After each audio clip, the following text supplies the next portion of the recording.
문제 2번 넘어갈게요.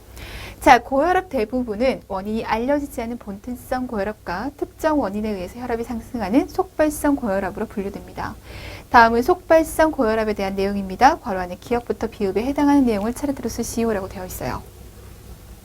자, 신혈관 질환, 신동맥의 협착이나 폐쇄, 죽상경화성 변화로 신장 혈류가 감소하게 되면 이러한 체계가 활성화되기 때문에 혈압이 상승합니다. 신장 혈류가 감소한다는 얘기는 신장에서 야, 지금 혈류량이 감소했어. 혈액량이 감소했어. 혈압이 감소했어 라고 인지를 합니다. 그럼 그에 대한 보상작용으로 레닌, 안지오텐신, 알도스테론 체계가 활성화될 거예요. 이로 인해서 신장의 문제로 인해서 혈압이 상승할 수 있다는 겁니다. 자, 신장 질환, 신실질의 질환, 레닌이나 나트륨 축적이 원인이 됩니다. 신장 기능이 저하되면 수분과 나트륨 배설이 감소하게 되고 혈액량은 증가하게 되고 신실질의 질환, 신장의 기능이 감소해서 레닌이나 나트륨의 축적이 원인이 되면 이로 인해서 수분이 끌어당겨지고 혈류량이 증가되게 되고 혈류량이 증가되게 되면 압력은 상승하게 되고 자, 신부전 환자는 신경장애로 레닌이 계속 분비가 돼서 고혈압을 일으킵니다. 자, 레닌이 계속 분비돼. 레닌이 계속 분비되면 얘 체계가 계속적으로 활성화된다는 얘기잖아요. 그로 인해서 혈압이 상승한다. 자, 부신피질 질환입니다. 쿠싱 증후군. 쿠싱 증후군은 부신피질에서 뭘 과잉 분비하는 거예요? 당류피질 호르몬. 당류피질 호르몬을 과잉 분비해서 혈압을 상승시키고 원발성 알도스테론 혈증은 혈중 알도스테론을 증가시킵니다. 그러면 나트륨과 수분이 정체돼서 혈액량 증가시키고 혈액량 증가로 인해서 혈압이 상승합니다. 자, 부신수질 질환에서 얘는요, 부신수질의 종양 뭐가 있어요? 갈색세포종. 갈색세포종은 카테콜라민을 과잉 분비합니다. 그럼 얘가 뭘 증가시킬 거예요? 말초 혈관 저항. 혈관을 수축시켜서 혈관의 저항을 증가시킬 겁니다. 저항이 증가되니까 당연히 혈압도 증가될 수가 있죠. 대동맥이 협착됩니다. 대동맥이 협착되면 여기가 협착되면 여기 저항은 어떻게 된다는 거예요? 올라간다는 거예요. 자, 두부손상 뇌종양. 두부손상이나 뇌종양으로 두 개의 뇌압이 증가하게 되면 뇌혈류가 감소하게 됩니다. 자, 뇌혈류가 감소하는 상태에서는 연수의 혈관 운동 중추를 자극하고 그 결과 혈압이 상승할 수 있습니다. 임신성 고혈압.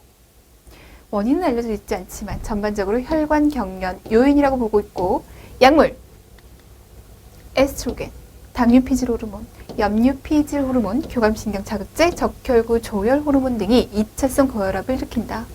자, 에스트로겐이 포함된 경구피임제가 여성의 고혈압 발생 원인인 경우 약물을 중단하면 고혈압이 없어진다. 에스트로겐, 이 여성 호르몬에 의해서도 혈압이 올라갈 수도 있다. 문제 3번입니다. 다음은 항고혈압 약물의 종류와 양리작용, 부작용에 대한 설명입니다. 기억부터 다에 해당하는 내용을 차례대로 쓰시오라고 되어 있어요. 고혈압과 관련해서는 약물 꼭 기억하셔야 됩니다. 첫 번째, 티아자이식의 이뇨제, 얘 이뇨제입니다. 양리작용, 원이세뇨관에서 물과 나트륨 흡수를 억제할 거예요. 체액과 전해질의 배설을 촉진시켜서 혈량을 감소시킵니다. 물, 소듐, 배설합니다. 부작용, 저칼륨 혈증, 고혈당, 고요소혈증, 고칼슘 혈증, 입마름, 갈증, 안절부절, 뇌탈수와 관련된 이런 증상들 부작용으로 나타날 수 있어요. 라식스, 대표적인 루프 이뇨제죠. 강력하고 효과가 빠르다라고 얘기했어요. 헬렌관에서 작용해서 나트륨과 수분의 재흡수를 최소화할 거예요. 나트륨, 수분의 재흡수 최소화. 자, 부작용. 얘와 같아요. 노인의 경우 저나트륨 혈증, 그와 함께 탈수, 혈전증, 쇄정증이 더 추가될 수 있습니다. 얘 재흡수를 막음으로 인해서 오히려 저나트륨 혈증이 될 수 있다. 효과가 강력합니다. 자, 알닥톤. 얘는 대표적인 칼륨 보존 이뇨제. 원이세뇨관에서 알데스테론의 작용을 차단하고 나트륨과 수분의 배설을 증진시키고 칼륨의 정체를 증진시킵니다. 칼륨의 정체로 인해서 나타나는 부작용, 고칼륨 혈증, 저나트륨 혈증, 혈액 요소 질소의 상승 나타날 수 있습니다. 자, 프로프라놀롤, 인데란, 베타 아드레날린 수용체 차단제예요. 심장과 말초 혈관에 베타 수용체를 차단시켜서 말초 혈관 저항을 감소시킵니다. 혈관 저항을 감소시킨다. 부작용, 섬액, 우려성 신부전, 기관지 경련, 말초 혈관 저항을 감소시키니까 나타나는 것들. 자, 미니플러스 알파 아드레날린 차단제예요. 말초 혈관 저항의 감소로 혈관이 확장됩니다. 혈관 확장에 효과가 있다. 얘는요, 카프타프레스, 메틸도파, 중추성 알파 효능제입니다. 중추신경계를 억압하고 교감신경계를 억제하는 역할을 할 거예요. 처음에는 심박출량이 감소될 겁니다. 그러면 혈류량을 감소시키겠다는 얘기고요. 자, 말초 혈관 저항과 심박동수 감소시킬 수 있습니다. 예, 네절핀. 대표적인 말초성 아드레날린 기량제. 뇌신경과 말초신경 조직에서 노에피네프린을 억제하고 말초 혈관 저항을 감소시키고 심박동수와 직립자세에서의 혈압을 낮출 수 있어요. 혈관 저항을 감소시킨다. 이게 뭐예요? 트란데이트 알파 베타 교감신경 차단제예요. 말초 혈관 저항을 감소시키고 말초 혈관을 이완시킬 거예요. 혈관 이완과 관련이 되어 있습니다. 알포네이드, 얘는 교감신경 차단제입니다. 교감신경계의 교감신경의 동맥 조절을 차단하고 혈관 확장과 혈압을 감소시킬 거예요. 하이달라진, 니트로글리세린, 대표적인 혈관 이완제죠. 소동맥을 확장시키기 위해 소동맥벽의 평활근에 직접 작용합니다. 초기에는 심박출량이 증가하나 나중에는 정상으로 돌아오게 되고 말초 혈관 저항은 감소되고 혈관도 확장됩니다. 노바스크, 대표적이죠. 칼슘 차단제.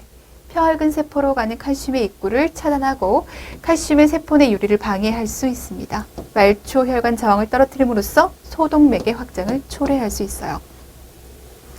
캡토프릴, ACE 억제제, 안지오텐신 1을 안지오텐신 2로 전환하는 것을 막습니다. 혈관 수축제인 브래디키닌을 비활성화시킬 수 있고 심박출량의 변화 없이 말초 혈관 저항을 감소시킬 거예요. 코잘, 안지오텐신 2 수용체 차단제로 안지오텐신 2 수용체를 차단함으로써 얘 역할 못하게 할 겁니다. 그래서 혈관 확장, 이뇨 유발해서 혈압을 조절하는 역할을 할 거예요. 대표적인 약물의 양리작용, 그리고 대표적인 약물의 꼭 알고 있어야 되는 부작용에 대해서는 기억을 좀 해두셔야 됩니다. 문제 4번 갈게요. 자, 괄호 안의 기읍부터 비읍에 해당하는 명칭을 차례대로 쓰시오. 이뇨제를 포함한 3가지 항고혈압제를 사용해도 혈압이 140에 90 이하로 하강하지 않을 경우 저항성 고혈압이라고 합니다. 응급으로, 포인트 여기에 있습니다. 응급으로 혈압을 낮춰야 되는 상태로 2가지로 구분할 수 있습니다. 고혈압성 위기. 디귿과 리을로 나눌 텐데 환자의 혈압이 180에 120 이상이에요. 주요 장기, 특히 중추신경계 손상이 우려되는 상태. 180에 120. 굉장히 높아요. 고혈압성 응급 상태. 수일, 수주에 걸쳐서 혈압이 상승한 것. 천천히 혈압이 상승했어. 주요 장기 손상의 우려는 적어. 얘는 손상 가능성이 높고 얘는 적어요. 고혈압성 긴급 상태. 자, 급속한 혈압 상승으로 안저검사 유두 부종은 없으나 출혈, 삼출 등의 혈관 손상이 있는 것을 가속성 고혈압. 자, 자, 이완기압이 130 이상인 심한 고혈압, 안저검사상 유두부종, 망막출혈 등의 증상이 나타나는 것으로 내과적 응급상태인 고혈압을 악성 고혈압이라고 합니다. 자, 고혈압성 위기라고 하는 개념은 중요하지만 이렇게 세부적으로 아실 필요는 없어요. 사실 참고 삼아 좀 봐주시고 고혈압성 위기에 대한 정리는 필요합니다. 챕터 8로 넘어갑니다. 혈관 림프장애 대상자 간호에 대해서 볼게요. 문제 1번입니다. 혈전증, 색전증 중요한 얘기입니다. 혈전증, 색전증으로 인한 급성 국소 빈혈의 전통적인 증상 6P. 첫 번째는 통증, 두 번째는 감각 이상과 위치 감각 상실, 냉기, 마비, 창백, 그리고 맥박이 없어지는 거. 자, 문제 2번. 다음은 말초 동맥 질환자의 교육 내용입니다. 작성 방법에 따라 서술하시오. 지금 동맥 질환이에요. 동맥 질환과 정맥 질환. 동맥 질환은 산소의 요구량과 관련이 돼 있고 산소의 포인트, 정맥 질환은 순환과 관련돼 있다. 순환의 포인트를 주시면서 공부하시면 됩니다. 자, 내용 중 잘못된 내용 3가지, 밑줄 친 A를 3단계로 설명하시오. 말초 동맥 질환이에요. 동맥이라고 하는 것은 산화된 혈액을 전달해 주는 거예요. 우리 몸 구석구석, 조직 구석구석까지 가야 돼요. 혈관 수축 방지해야죠. 수축되지 않도록 해야죠. 오한이나 추위에 노출되지 않도록 하는 거 중요합니다. 혈액순환을 증진시키도록 다리를 상승한다. 왠지 그럴듯해 보이지만 절대 아니라고요. 지금 순환을 증진시키는 것이 목표가 아니라 조직 구석구석까지 혈액 공급하는 게 더욱더 중요해요. 동맥의 흐름을 방해하지 않도록 다리를 상승하지 않아야 합니다. 순환 부전과 감각 저하로 손상이 잘 생길 수가 있어요. 그렇기 때문에 이를 예방해야 되고 침범된 사지에 가해지는 압력을 피해야 합니다. 지금 사지에 혈액 공급 잘 해야 되는데 거기에 압력을 준다. 혈액 공급도 잘 안 될 뿐더러 혈액 공급이 잘 되지 않은 조직의 계속적인 압력은 조직의 손상을 가지고 옵니다. 통증을 완화시키기 위해서 마사지를 한다. 이게 역시 그럴듯해 보이지만 옳지 않죠. 이 마사지를 통해서 색전 발생할 수 있기 때문에 마사지는 금합니다. 동맥 압박을 예방하기 위해서 다리 꼬지 않도록 하는 것, 압박시키지 않도록 하는 것에 포인트를 주시고요. 조직의 산소 요구량을 감소시키기 위해서 운동을 금해 주셔야 돼요. 얘도 왠지 그럴듯해 보입니다. 얘도 왠지 그럴듯해 보여요. 얘 지금 산소의 요구량을 감소시켜야 되잖아. 산소의 요구량이 감소되려면 운동하지 말아야 되지. 운동하면 산소 요구량이 높아지니까 그럴듯해 보입니다. 하지만 여기에서 얘기하는 운동이 무조건 산소의 요구량을 높이기 위한 운동인가? 자, 보세요. 국소 빈혈 부위에 혈류를 증진시킬 수 있는 운동이 있다고요.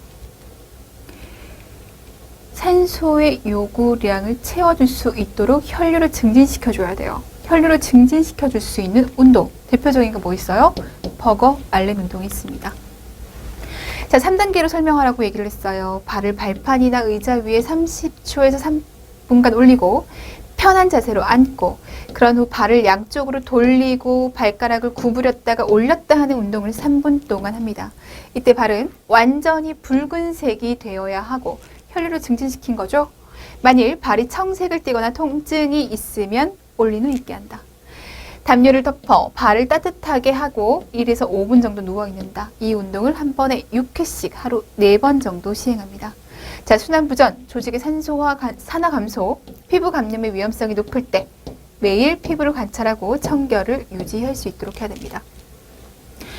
동맥혈이 끝까지 안 가면 조직 손상이 있을 수 있어요. 그런데 피부 관찰하는 거 중요한 내용이 될 수 있습니다. 문제 3번이에요. 자, 다음 물음에 답하시오. 다음의 특징을 가진 질환의 진단명을 쓰세요. 상하지 중간 또는 작은 동맥과 정맥을 침범하는 염증성, 폐색성 혈관 질환입니다. 분절성이고요. 재발성이고요. 염증성 혈관장애입니다. 40세 이전 남성에게서 발생하게 되고 원인은 흡연과 밀접한 관련이 있습니다. 이와 관련된 질환명.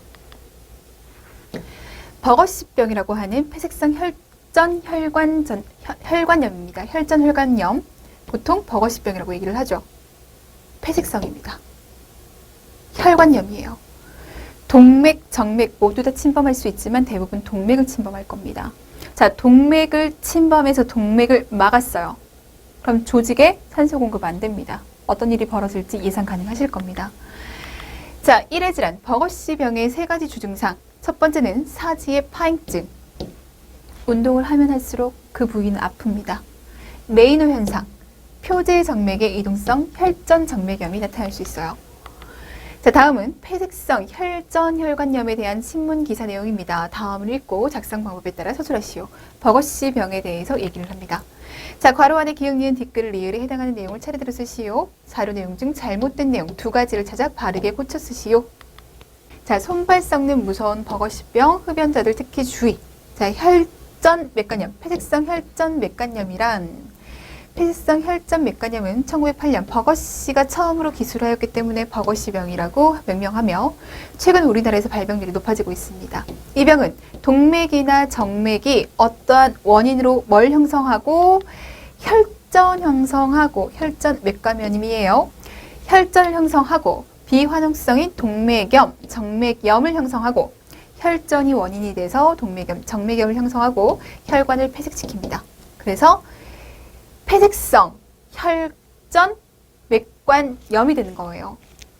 말초 순환 부전을 일으키는 질환입니다. 자, 동맥의 이완은 적고 대부분 정맥이 침범되고 아니에요. 정맥의 이완은 적고 대부분 동맥이 침범됩니다. 혈관 외벽에서부터 염증성 진행이 시작돼서 내벽까지 확대되고 이완된 신경의 말단부가 자극을 받아 심한 통증을 일으킵니다. 40세 이하 젊은 남자에게서 발병률이 현저하게 높고 여성에 비해서 남성 이완율이 훨씬 높으며 흡연과 관계가 깊습니다. 자, 증상은 초기 증상은 니은이 나타납니다. 간헐성 파행증, 종아리나 발바닥, 손바닥, 활동 시에 통증을 느껴요. 활동 시에 통증을 느끼는 것, 산소 요구량이 높아질 때 통증을 느끼는 것을 간헐성 파행증이라고 하고 동맥에 폐쇄가 있을 때 주로 나타나게 됩니다. 자, 병이 진행되고 화열 상태가 심해지면 수면이나 안정 시에도 심한 통증으로 고생하게 됩니다. 무감각, 감각 이상, 자결감 등도 화열성 신경증의 결과로 나타날 수 있고 발가락의 피부는 창백하고 차갑고 청색으로 변하고 체위를 바꾸면 완화되게 됩니다. 동맥질환이에요. 동맥질환이 체위를 바꾼다고 해서 더 나아져요? 동맥 자체가 폐쇄가 돼서 동맥혈이 조직까지 안 가는 건데 체위를 바꾼다고 그게 나아져요? 아니죠. 자, 발가락의 피부는 창백하고 차갑고 청색으로 변하고 체위를 바꾸어도 변하지 않고 계속 나타나게 됩니다. 순환과의 문제가 아니라고요. 보통 양측 다리에서 나타나게 되고 손이나 상지에 발병하기도 하고 레이노 현상이 함께 수반되기도 합니다. 자, 병이 악화되면 발가락 외상이나 감염에서 시작된 궤양이 잘 낫지 않고 계속 괴사하게 되므로 극심한 통증을 호소하게 돼요. 좋습니다. 자, 문제 4번 가보도록 하겠습니다. 보건교사가 교사들을 대상으로 레이노 병에 대한 보건교육을 실시하고자 작성한 교육재료입니다. 다음을 보고 잘못된 내용 5가지를 찾아 바르게 고쳐 쓰세요 라고 되어 있습니다. 레이노 병에 대해서 알아봅시다. 레이노 병은 원발성 혈관 수축성 질환입니다. 혈관 수축성 질환입니다. 손과 발의 정맥에 발작성 경련으로 소정맥의 혈관 수축이 일어나며 일시적으로 손이 창백해지고 청색증과 함께 피부 온도에 변화가 옵니다. 자, 얘 역시 동맥에 나타나는 문제예요. 동맥질환이라고 보시면 되겠습니다. 자, 추운 날씨와 심리적 자극으로 일어날 수 있고요. 발작 후에는 푸른색이 된다. 발작 후에는 붉은색이 됩니다. 자, 원인 손가락 정맥이 동맥질환이라니까요. 동맥이 추위에 과민한 상태예요. 아세틸콜린이 유리된다. 아세틸콜린이 아니라 세로토닌이 유리됩니다. 자, 선천적으로 혈관 경련이 잘 오는 상태. 어떻게 진단할까? 심리적 자극이나 추운 곳에 노출되면 손가락이 창백해지고 청색증이 간헐적으로 나타난다. 증상이 편측으로 온다. 증상이 편측으로 오지 않고 양측성 그리고 대칭성으로 옵니다. 혈관 경련의 포트를 주세요. 자, 손가락 혈관에 폐직성 질병의 징후도 없고 손가락 변화를 일으킬 수 있는 어떤 전신 질병도 없다. 궤저가 온다고 해도 손가락 끝에 피부에 제한되게 된다. 적어도 2년 동안 증상이 있었던 과거력이 있다. 자, 폐색성 혈전 맥관염, 버거시병, 그리고 레이노병을 비교한 겁니다. 한번 봐주시면 돼요. 문제 5번 가겠습니다. 자, 신부정맥 혈전증 A급 잡고 가야 됩니다. 이 DVT, 정맥에 음계가 형성된 것이고 혈전 정맥염은 음계 형성과 함께 염증이 발생한 것을 얘기해요. 다음 물음에 답하시오. 자, 비르효 트라이어드 세 가지, 비르효가 세 가지를 얘기했어요. 혈전 형성의 세 가지 요인이라고 한다. 혈전이 형성되려면 이 세 가지 요인 중 적어도 두 가지가 있어야 된다고 얘기했는데 이 세 가지 요소가 뭐 있을까? 그리고 이 세 가지 요소를 만들어내는 각각의 원인은 무엇일까? 아셔야 됩니다. 아셔야 됩니다. 정맥이 정체되어 있으면요, 혈전 형성 잘 돼요. 그래서 오랫동안 부동 상태로 있는 거, 혈전 형성될 가능성이 굉장히 큽니다. 우려성 심부전, 전신 정맥이 우열되어 있는 상태, 전신 정맥에 혈액이 정체되어 있는 상태잖아요. 그 상태에서 혈전 형성이 굉장히 잘 됩니다. 거기다가 응고력이 높아요. 악성 종양, 탈수, 혈액질환, 경구용 피임약. 정맥벽이 손상됩니다. 정맥 내 주사. 정맥 내 주사를 통해서 정맥 뚫렸잖아요. 손상 입었어요. 손상 입었습니다. 응고력이 높아요. 근데 이 부위에 정맥이 정체되어 있어요. 그럼 응고인자들이 여기 달라붙을 가능성이 굉장히 크죠. 혈전 형성되기가 너무 좋다니까요. 정맥 정체, 과응고력, 그리고 정맥벽의 손상입니다. 세 가지 요인과 이 요인을 일으키는 원인들에 대해서 연결시켜서 기억해 두세요. 그 유발 요인을 이렇게 보여주고 있어요. 정맥혈 정체, 혈관 내막의 손상, 응고력의 변화 연결시켜서 봐주시면 되겠습니다. 자, 2번. DVT 징후가 있거나 정맥염의 징후를 확인하기 위해서 다리의 신체 검진 방법을 두 가지 쓰세요 라고 되어 있습니다. 다리에 이 DVT가 생겼단 말이에요. 검사해야 될 거 두 가지. 첫 번째는 무조건 홈한 사인 있는지 없는지. 누워서 다리를 들고 발을 발등 쪽으로 배굴할 때 통증이 생기는가, 생기지 않는가.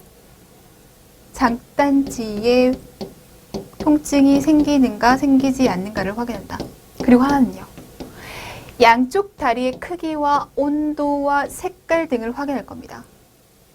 염증이 있는 부위에 부종이 있고 빨갛고 홍반이 있고 온기가 있어요. 염증이 있는 부위에, 염증이 있는 부위, 없는 부위 그 두 다리를 비교하면 돼요. 그리고 홈한 징후 양성인지를 확인해 내야겠죠. 자, DVT의 내과적 치료 목적은 혈전의 진전, 그리고 폐색전증의 위험, 혈전 색전의 재발을 예방하는 데 있습니다. 혈전 형성으로 인해서 염증까지 생겨난 거잖아요. 이 혈전이 떨어져 나가면 색전이 될 가능성이 크죠. 이 색전은 폐에 가서 문제를 일으킬 가능성이 큽니다. 폐색전증. 자, 이를 위해서 침상 안정시키고 항응고제와 혈전 용해제를 투여합니다. 물음에 답하시오. 자, 침상 안전 시 간호중지를 3가지 이상 쓰시오라고 얘기를 했습니다. 자, 안정 시 하지는 심장 높이보다 10에서 20도 정도 상승시킨다. 얘는 정맥에 문제가 생긴 거예요. 순환을 증진시키기 위해서 다리를 올리는 거. 그리고 마사지는 금합니다. 왜? 이 생겨난 혈전이 마사지에 의해서 색전이 될 수 있기 때문에 탄력 스타킹을 신게 해서 순환을 증진시키고 침상 내에서 발의 배굴 운동을 권장하고 순환 증진시키고 손상된 사지에 온스포를 적용해서 불편감을 완화시키면서 약한 진통제로 통증을 경감시킬 수 있습니다. 통증을 경감시키기 위해서 마사지를 제공해 줘야 됩니다. 할 수 있다고요. 틀린 내용이에요. 우린 뭘 생각해야 되니까. 색전까지 생각을 해야 되니까. 자, 항응고요법은 약물로 혈액의 응고 시간을 지연시키고 스스로 혈전 형성을 예방하고 일단 형성된 혈전이 더 커지는 것을 막을 겁니다. 자, 그 항응고요법에 대해서 내용을 차례대로 쓰시오. 첫 번째는 헤파린입니다. 여러 면에서 혈액 응고 작용을 방해하지만 우선 기억의 기량제입니다. 얘는 트롬빈의 기량제입니다. 트롬빈의 기량제이기 때문에 피브리노겐이 피브린으로 전환되지 못하게 할 거예요. 혈액의 응고 과정을 이해하셔야 돼요. 헤파린 기억하셔야 됩니다. 단기 치료에 우선적으로 사용하고 작용이 신속하고 예측이 가능해요. 금기, 고혈압, 뇌혈관 출혈, 위장 궤양, 위장기, 요로계, 호흡기계에 출혈이 있는 경우 출혈의 가능성을 더욱더 높일 수 있기 때문에 헤파린 요법의 합병증, 출혈 나타날 수 있다고요. 그리고요, 동맥의 색점증이 나타날 수 있습니다. 자, 투여시 주의사항, CT, 그리고 PTT를 점검해야 돼요. 포인트 잡아주셔야 돼요. 응고시간, 그리고 PTT를 검사합니다. PTT를 정상치의 1.5에서 2.5배 정도 유지할 수 있도록 해줘요. 부드럽게 지방도질이 움켜쥐고 피부 표면에서 90도 각도로 바늘을 재빨리 꽂고 주사 후 알코올 솜으로 눌러주고 그리고 절대 문지르지 않도록 합니다. 자, 금기. 혈소판 응집을 방해해서 지혈 시간이 늦어진 사람에게 상승작용을 일으키기 때문에 헤파린을 사용하는 사람에게 아스피린은 절대적인 금기예요. 헤파린 주사를 맞는 사람이 출혈이 있을 경우에 줄 수 있는 중화제, 헤파린 중화제, 프로타민 설페이트, 중화제까지 모두 다 기억을 해주세요. 자, 두 번째는 쿠마린 유도체입니다. 생리작용. 정상적으로 간에서 비타민 K가 프로스롬빈으로 형성되는 것을 차단합니다. 프로스롬빈 형성 차단. 장기 치료에 사용하고 구강 투여하고요. 그리고 헤파린보다 저렴하고 응고인자 조절이 잘 됩니다. 자, 투여시 주의사항. 뭘 측정해야 되나? 얘는 PT를 측정합니다. PT를 측정할 거예요. 자, PT를 정상치의 1.5에서 2.5배로 유지하도록 합니다. 쿠마린 유도체로 인한 출혈 시에는 비타민 K, 신선한 전혈, 혈장 등을 투여할 수 있어야겠어요. 이번에 혈전 용해제에 대해서 얘기할 겁니다. 지금까지는 혈전이 형성되는 것을 막았다면 지금 얘기하는 것은 생성된 혈전을 녹여주는, 혈전을 없애주는 역할을 하는 약물에 대해서 알아볼 겁니다. 자, 환자의 50%에서 혈전을 분해하거나 용해시킨다. 괄호 안에 기억, 니은, 댓글, 리을에 해당하는 내용을 차례대로 쓰시오. 자, 약물 대표적인 게 뭐예요? 스트랩토키나제, 유로키나제, 나제, 키나제로 얘기하고 있습니다. 얘는요, 섬유소를 분해시키는 효소로 플라즈미노겐을 플라즈민으로 전환시킬 거예요. 투여시 주의사항. 이 요법 전에 정맥 조영술이나 응고시간 등의 특별검사 등을 수행하도록 하고 침습적인 방법은 사용하지 말아야 하고 출혈을 확인하기 위해서 피부를 주의 깊게 사정할 수 있어야 됩니다. 부작용과 합병증, 위장계, 요로계, 근육, 뇌, 호복각 내 출혈 문제, 알러지 반응 부분적으로 높게 되는 혈전이 색전을 일으킬 가능성, 혈전을 용해시킵니다. 혈전을 용해시켜요. 그럼 부분적으로 높게 되는 혈전이 색전화될 가능성이 큽니다. 이것을 주의해야 되겠습니다. 자, 문제 6번이에요. 정맥류는 발생 빈도가 계속 높아지는 흔한 문제이고 50대와 60대에 가장 많이 나타나고 여성에게 조금 더 흔하지만 나이가 들면서 거의 차이가 없어지는 질환입니다. 다음 물음에 답하시오. 정맥류 중요합니다. 출제 빈도 높고요. 우리 생활 속에서 하지 정맥류 가지고 있는 사람들 많이 보잖아요. 대상이 많다는 것은 그만큼 우리가 알고 있어야 된다는 얘기예요. 정맥류의 정의와 병태 생리에 대한 설명입니다. 괄호 안에 기억, 니은, 댓글, 리을에 해당하는 내용을 차례대로 쓰시오. 정맥류는 뭐의 기능 부전이에요? 우리 앞에서도 얘기한 바 있어요. 정맥류라고 하는 것은 판막의 기능 부전입니다. 정맥혈이 정체돼서 정맥이 확장되고 비틀려 검게 돌출된 상태입니다. 정맥이 올라가다가 판막이 역류를 막아야 되는데 그러지 못해요. 그러면 정맥이 정맥혈이 정맥에 계속적으로 정체되게 되고, 그럼 이 정맥은 확장되게 되고, 그래서 우리 육안으로도 뚜렷하게 이 정맥류가 있는 부분을 확인해낼 수가 있죠. 정맥류를 일으키는 가장 흔한 부위는 대소복제동맥입니다. 그리고 복사뼈 부위에 있는 천공정맥, 신체의 어느 부위에서나 발생할 수 있습니다. 가장 많이 발생하는 부분은 그 종아리 뒷부분, 대소복제정맥. 병태생입니다. 자, 정맥이 늘어나게 되면 뭐가 불안전해진다고요? 판막이 불안전해진다고요. 판막이 불안전해지면 혈액이 역류된다고요. 그러면 정맥의 압력이 증가될 거예요. 왜? 역류되니까. 혈액이 정체되게 되고, 혈액이 정체되게 되면 당연히 압력이 증가하게 되고, 압력이 증가하면 모세혈관압이 증가하게 되고, 모세혈관압이 증가한다는 얘기는 그만큼 수분이 밖으로 빠져나간다는, 정수압이 높아져 있다는 얘기니까 부종이 발생할 겁니다. 하지정맥류의 증상 3가지. 오래 서 있게 되면 두통이나 압박감이 나타나고 다리를 올리면 완화돼요. 무엇과 관련돼 있다고요? 순환과 관련이 돼 있다고요. 하지 근육의 피로 증가, 발목 부종, 다리에 무거운 느낌이 나타나게 되면서 야간성 경련이 나타납니다. 심부정맥 폐색으로 정맥류가 발생한 경우 만성 정맥 기능 부정과 관련이 있을 때 피부 착색, 궤양 등이 나타날 수 있고 손상과 감염에 대한 위험도 증가될 수가 있어요. 자, 다음은 표지성 심부정맥의 기능을 확인할 수 있는 방법입니다. A의 검사 방법을 순서대로 쓰고 검사 결과를 서술하시오. 표지성이나 심부정맥의 기능을 확인할 수 있는, 정맥의 기능을 확인할 수 있는 그 방법에는 걷는 중에 정맥압의 변화를 확인한다든가, 트렌들렌버그 검사를 한다던가, 정맥관 조영술, 도플러 혈류검사, 혈량 측정 검사를 할 수 있는데 가장 중요한 건 뭐라고요? 트렌들렌버그 검사라고요. 우리 앞에서도 보고 왔습니다. 어떻게 할 거예요? 환자 앙화위로 눕힌 다음에 한쪽 다리 90도로 올려서 정맥 비우고, 지혈대로 심부정맥은 폐쇄하지 않을 정도로 하면서 대복제정맥이 폐쇄될 정도로만 대퇴상부를 묶고 환자를 일어나게 합니다. 대상자에게 20초 동안 서 있게 한 후 지혈대를 제거하고 정맥이 충만되는 양상을 확인하면 돼요. 자, 검사 결과 정상. 하부부터 천천히 채워지기 시작해서 35초 이내에 다리가 정맥계가 35초 이내에 채워지면 돼요.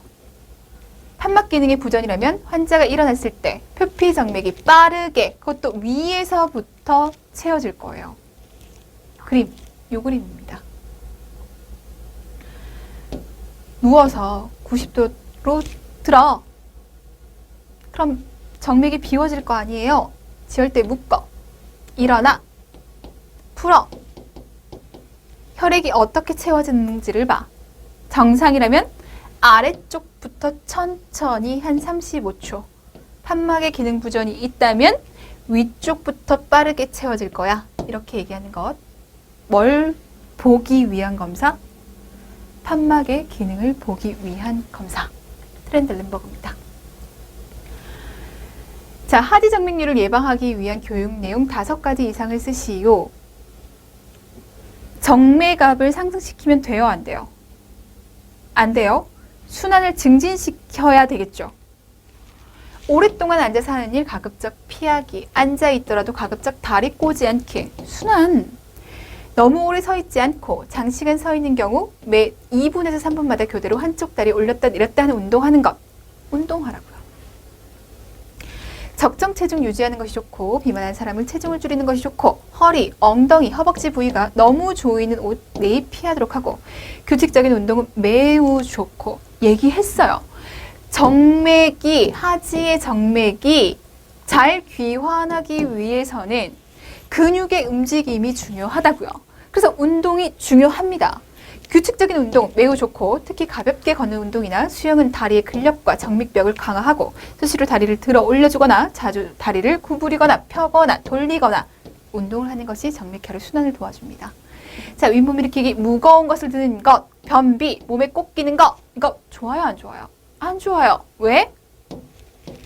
압력, 그리고 순환. 복압을 증가하는 생활을 피해야 합니다. 너무 뜨거운 곳에서의 노출을 삼가하는 것이 좋습니다. 왜? 지금 정맥혈 혈의 정체로 인해서 정맥압이 상승되어 있습니다. 정맥혈이 정체되어 있다는 것은 그만큼 혈관이 이완되어 있다는 얘기예요. 혈관이 이완되어서 물이 압력이 높아져 있는 이런 상태에서 뜨거운 곳, 혈관을 더욱더 이완시키는 이런 상황? 절대적으로 좋지 않죠. 고탄력 압박 스타킹을 신도록 합니다. 순환 증진시켜주기, 압력 예방할 수 있도록 합니다. 수분 섭취 줄이는 것이 좋아. 혈액의 정체랑 관련이 되어 있으니까요. 밤에 잘 때 다리를 심장보다 높게 해주면 정맥벽의 부담이 줄어들 수 있기 때문에 정맥류 예방에 도움이 될 수 있습니다. 자, 심혈관계 내용 되게 많죠. 좀 어렵게 느껴지죠. 복잡하게 느껴지실 거예요. 그리고 무엇보다 약물이 많이 나오기 때문에 헷갈리실 겁니다. 그런데 이 약물은 성인간호학을 공부하면서 계속 반복적으로 나오는 약물들이에요. 그러니까 여기서 잘해두시면 앞으로도 편하다는 거. 반복 많이 하세요. 반복 많이 하시고 기전을 이해하시면 공부하시는 것도 쉬우실 겁니다. 순환기계에 대한 이해, 순환이 어떻게 이루어지는지에 대한 이해, 혈압이 어떻게 형성되는지, 심박출량이 어떻게 형성되는지 이런 기본적인 내용들을 알면 질환으로 옮겨가서 공부하기가 너무 좋거든요. 그러니까 기본을 탄탄하게 해놓고 이해하면서 반복하면서 꼭 암기해 주셔야 돼요. 오늘 했던 내용들이 진짜 시험 출제 빈도가 굉장히 높은 부분들이에요. 그러니까 정리 잘 해주셔야겠고요. 다음 시간에 뵙도록 하겠습니다. 자, 수고하셨습니다.